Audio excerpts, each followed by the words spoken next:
नमस्कार दोस्तों, पिछले वीडियो में अपन ने बात की थी नीति निर्देशक तत्वों के बारे में। आज के इस वीडियो में बात करेंगे मौलिक कर्तव्यों के संबंध में, जो कि संविधान के भाग 4 के अनुच्छेद 51 के में शामिल किए गए हैं, जो कि रूस से लिए गए हैं। सीधा सा प्रश्न बनता है, संविधान के किस भाग में शामिल है, कौन से अनुच्छेद में शामिल है और कहाँ से लिए गए। इस बात को आप याद रखें, संविधान के भाग 4 के अनुच्छेद 51 के और रूस से लिए गए। भारतीय संविधान के प्रारंभ या मूल संविधान में मौलिक कर्तव्यों का समावेश नहीं था, यानी प्रारंभिक जो संविधान था या मूल संविधान कहे तो उसमें मौलिक कर्तव्यों का कोई उल्लेख नहीं था।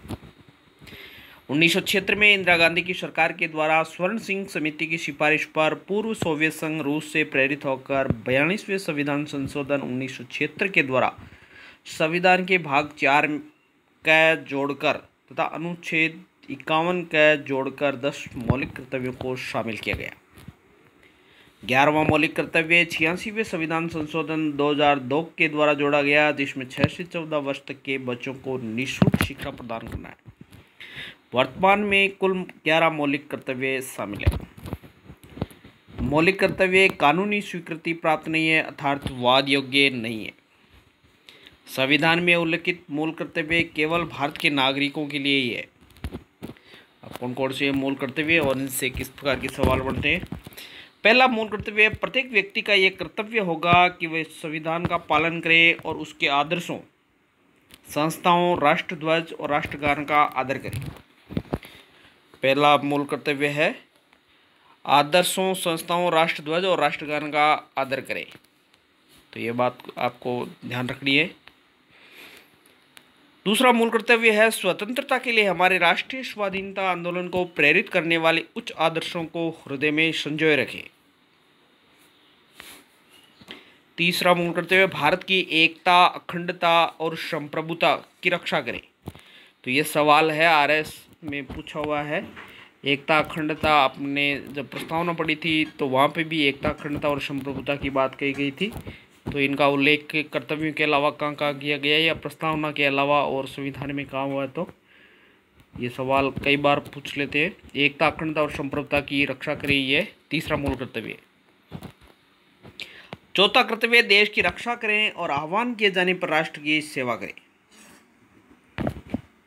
पांचवा कर्तव्य है भारत के सभी लोगों में समरसता और समान भ्रातृत्व का विकास करें, ऐसी प्रथाओं का त्याग करें जो स्त्रियों के सम्मान के विरुद्ध हो।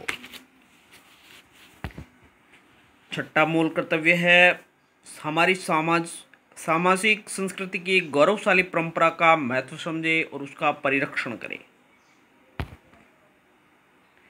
सातवां मूल कर्तव्य है, इससे भी कई बार सवाल बन चुका है, प्राकृतिक पर्यावरण की रक्षा और उसका संवर्धन करें।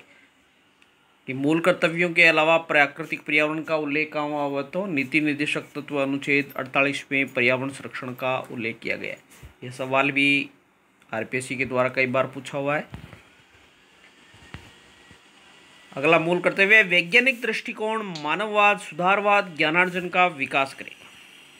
यह सवाल कई बार पूछा हुआ है। आरपीएससी 2011, आरएस 2013, सेकंड ग्रेड 2013, इसमें ये तीनों शब्द कि मूल कर्तव्यों में मानववाद, सुधारवाद और ज्ञानार्जन का विकास करें। यह सवाल बहुत महत्वपूर्ण है, कई बार पूछा जा चुका है।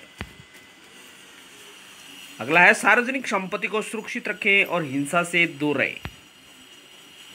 10वां मूल कर्तव्य है व्यक्तिगत एवं सामूहिक गतिविधियों के सभी क्षेत्रों में उत्कर्ष की ओर बढ़ने का सतत प्रयास करें। 11वां मूल कर्तव्य है माता पिता या शिक्षक द्वारा अनिवार्य रूप से 6 से 14 वर्ष के बच्चों के लिए प्राथमिक शिक्षा प्रदान करना। 66 ये जो कि 86वें संविधान संशोधन 2002 से शामिल किया गया था।